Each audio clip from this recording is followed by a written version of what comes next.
galera, tudo bem? Professor Rogério aqui com vocês, pré-ENEM Digital Gold, Geografia.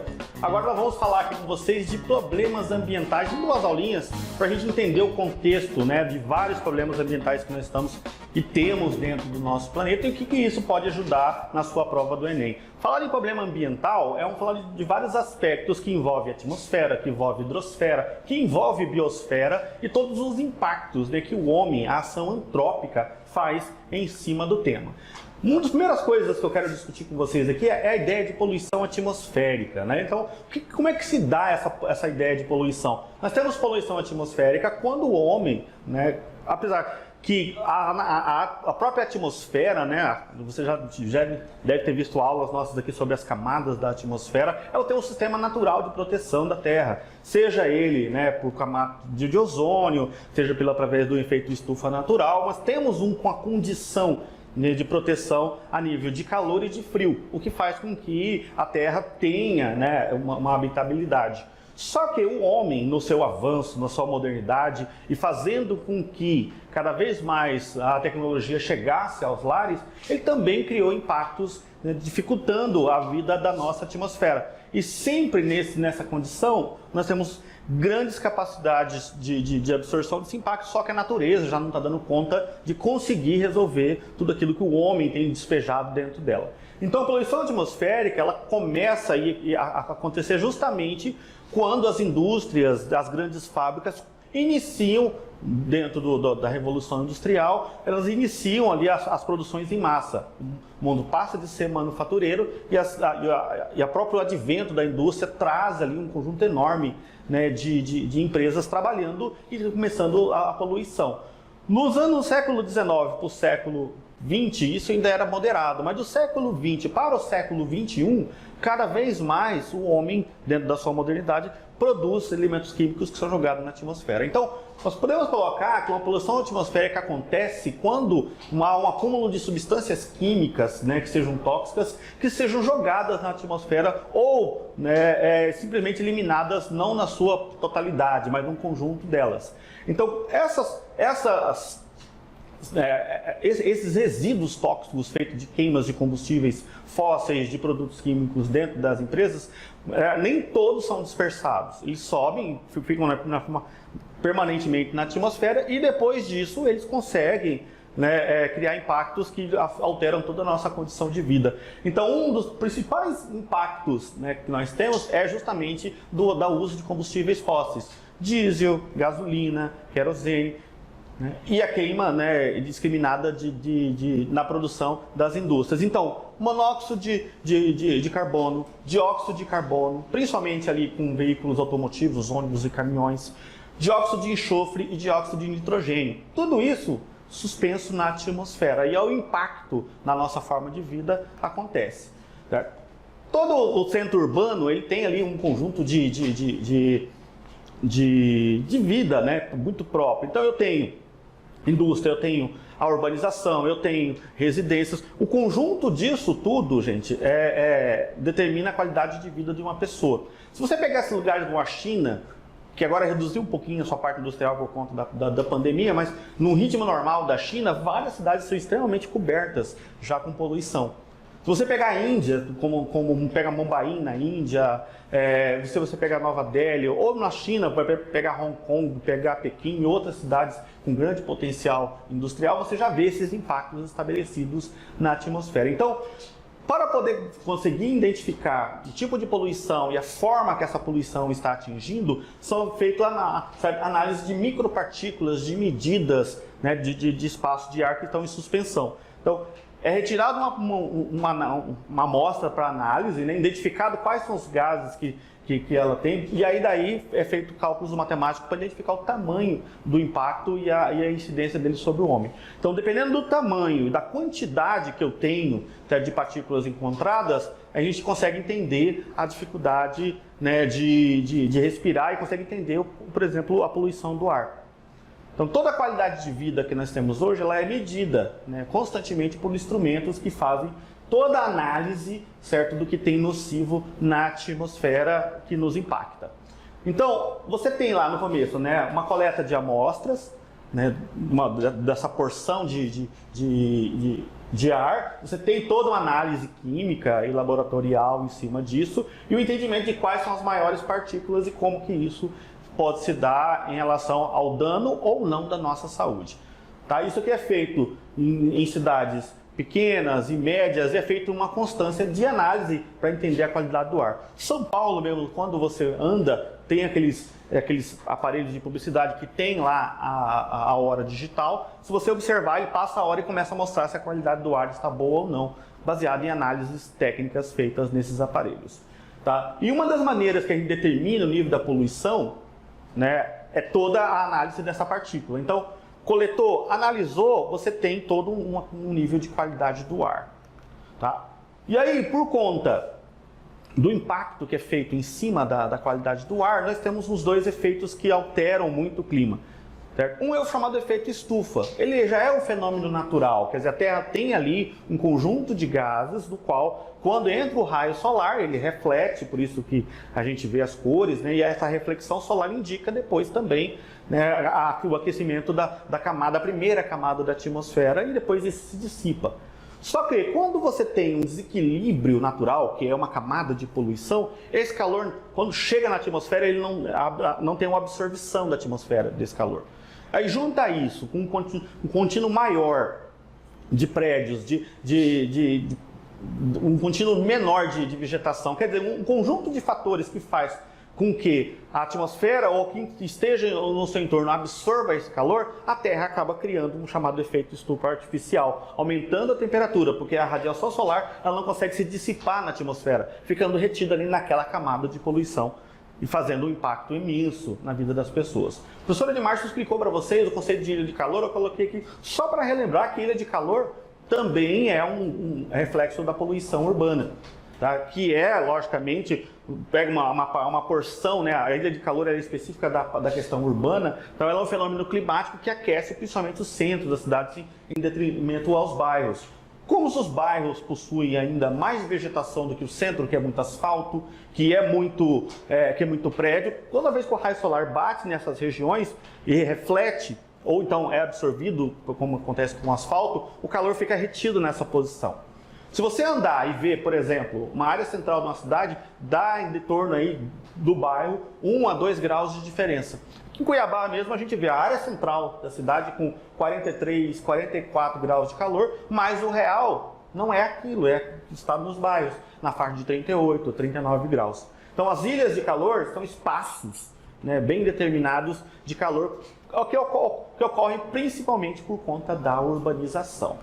Tá? Aqui o efeito estufa, né? Então, quer dizer, entra o raio solar, né, é absorvido e refletido. Então, normalmente ele viria para cá e iria se dissipar todo esse conjunto de calor. Mas aqui o que ocorre, gente, em vez de poder passar para a atmosfera a poluição, ela acaba sendo retida dentro desse período aqui, fazendo com que a parte mais próxima da Terra, né, aumente a sua temperatura. Tá. Outro aspecto de poluição, né, de problemas ambientais que temos, é a poluição hídrica e dos rios urbanos. Bom, todo o conjunto de rios, né, e afluentes nós chamamos de bacia hidrográfica. Tá? Porém, toda bacia hidrográfica, né, para sustentar um rio de primeira grandeza, ela precisa dos seus afluentes e dos seus subafluentes. O que ocorre hoje próximo das cidades? Sabemos que foram os rios as primeiras grandes estradas para a chegada, né, de bandeirantes e de colonizadores no interior do Brasil. Então era através de rios que eles vinham, superavam obstáculos como cachoeiras, declividades, né, para poder chegar e se estabelecer. Toda a região de Mato Grosso, boa parte das cidades iniciais que começaram aqui a nossa região, foi formada na beira de rios. Então é muito comum no Brasil cidades formadas na beira de rios. O que era, a princípio, o caminho da prosperidade se transformou hoje em impacto e problema ambiental. Porque uma vez que o rio está ali, ele é usado também para captação de água e sustento de água de toda uma cidade, certo? Mas ele também é usado para fazer despejo de águas servidas, de águas usadas em casas, comércios e residências. Então ficou uma situação muito complexa, porque ao mesmo tempo eu preciso do rio para manter a captação e o sustento da água da cidade, mas eu preciso também do rio, né, para poder fazer a exclusão da água servida dentro da minha rede. Só que pensando nisso, toda a organização de água encanada e de saneamento básico no Brasil é extremamente deficiente.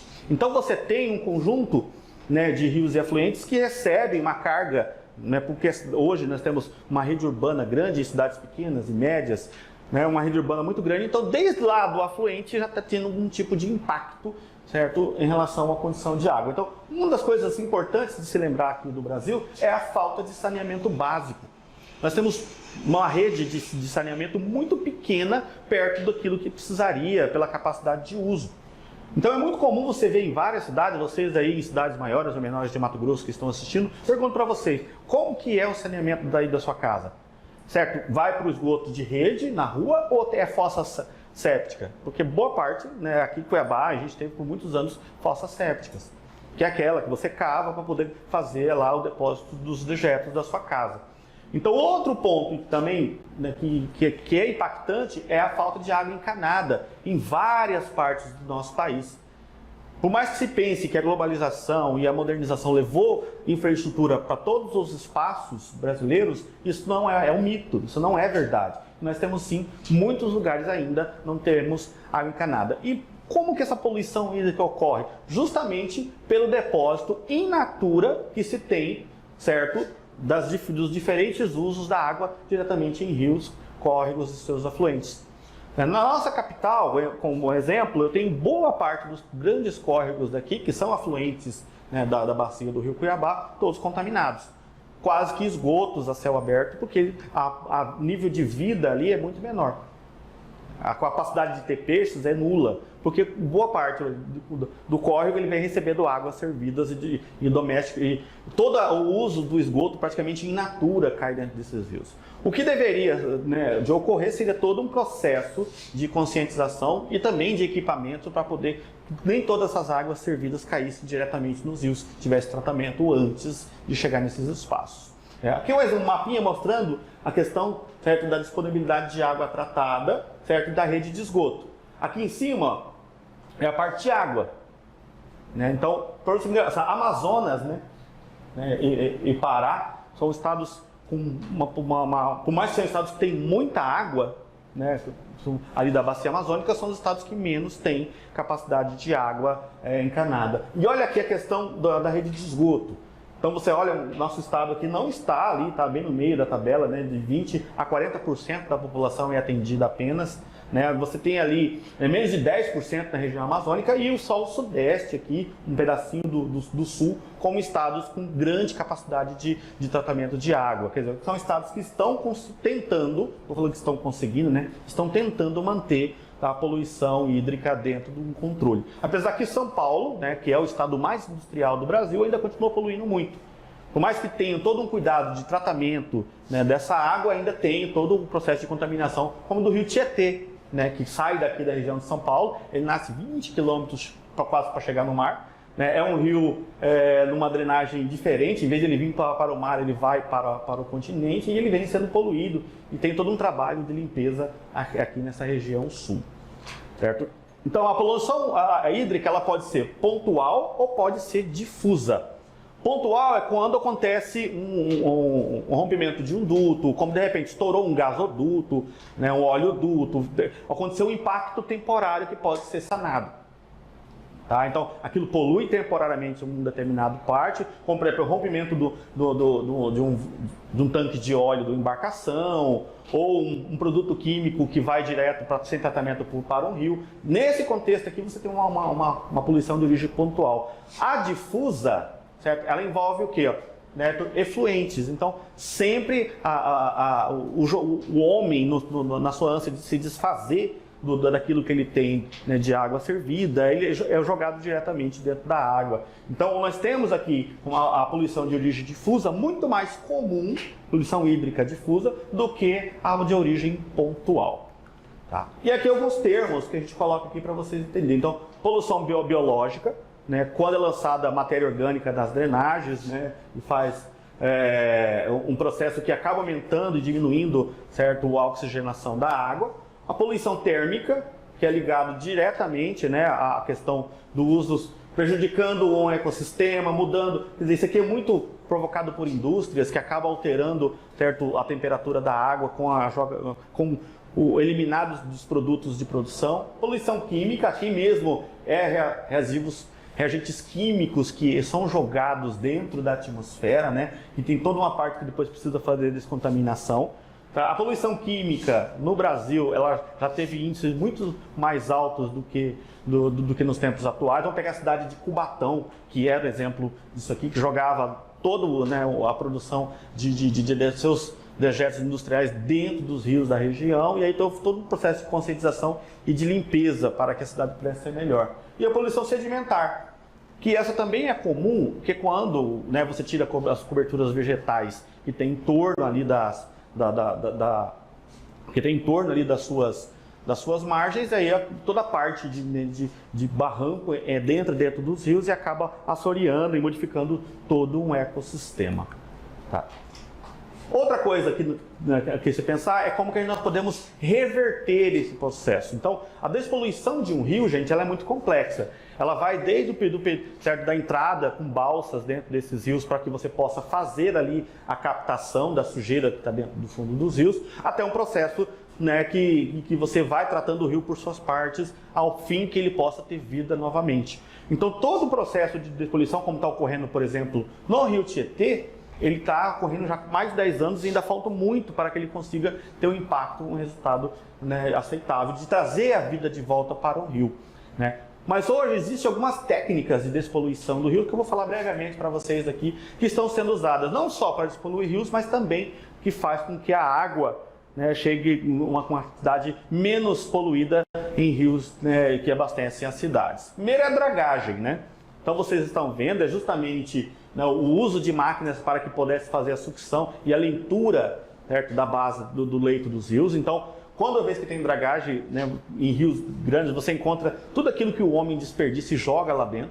Então, às vezes é garrafa PET, às vezes é resto de utensílio doméstico, ferro, madeira. Aquilo ali fica lixo preso no fundo, na calha do rio. Então, é feito o processo de limpar, certo, o leito, limpar as margens, limpar o leito e retirar aquilo que possa estar criando uma dificuldade, aquilo que não é da natureza e que foi colocado ali pela mão do homem.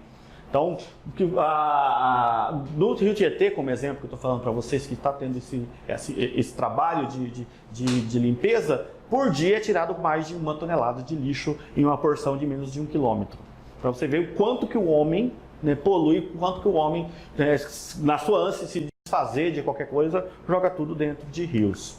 O outro processo é a flotação. Isso aqui é muito usado também no processos de captação e limpeza da água que chega até na sua casa.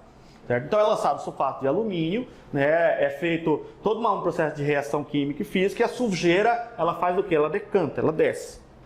Certo? E aí nesse processo a água, a poluição vai trocar. É feito vários tanques de flotação e a água vai limpando até ela ter uma capacidade de uso. Ou ela é limpando até a capacidade de ser devolvida novamente à natureza. Tá? O outro é o gradeamento, que é feito, né, na chegada de córregos a rios, onde você faz esse processo mesmo, coloca-se uma grade para que evite que nada além de não ser da água passe e entre para dentro de rios. Aí, temporariamente, você tem que tirar isso aqui e limpar essa grade, né, para o fluxo de água chegar e conseguir passar aquilo que é de sujeira poder ficar. Vamos aos exercícios? Há uma grande discussão atualmente em voga para que a sociedade e os governos conscientizem e diminuam a emissão dos gases do efeito estufa.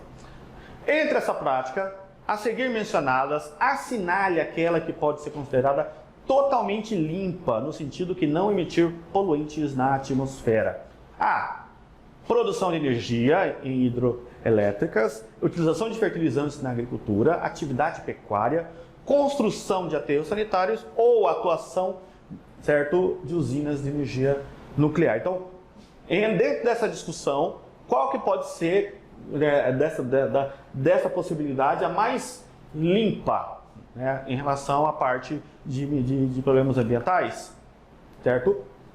A prática, considera no sentido de não emitir poluentes, a única que não emite poluentes são as usinas nucleares de energia. Tá? Por quê? Porque a produção de energias hidroelétricas tem um impacto ambiental para poder fazer a criação do lago. Tá? De toda a retirada da cobertura vegetal. Fertilizante, né, cria impactos ambientais. Atividade pecuária também gera impactos de monóxido de dióxido de carbono. Aterros sanitários não levariam em conta toda a organização, né, da produção de churume. Então, a energia nuclear ainda é hoje uma produção próxima daquilo que seria ideal. 2.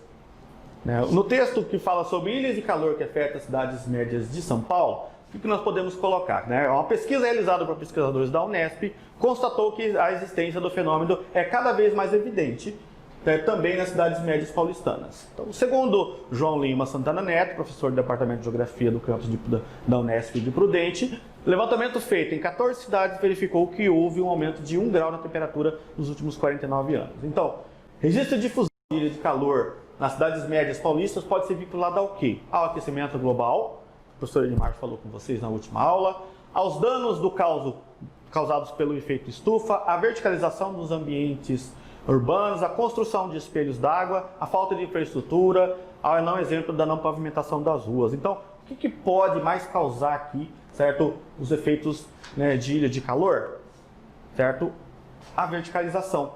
Porque cada vez mais as cidades grandes, por não terem espaços, elas precisam construir seus prédios.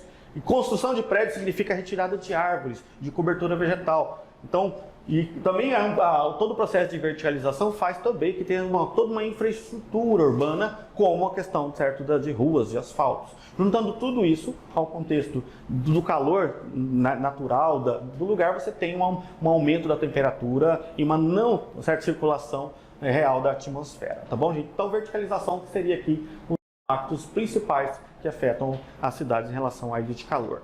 Ok, gente? Próxima aula a gente continua a discussão de problemas ambientais, conservação, preservação e um pouco daquilo que pode ser pensado como impacto direto do homem na natureza, tá bom? Abraço, até a próxima!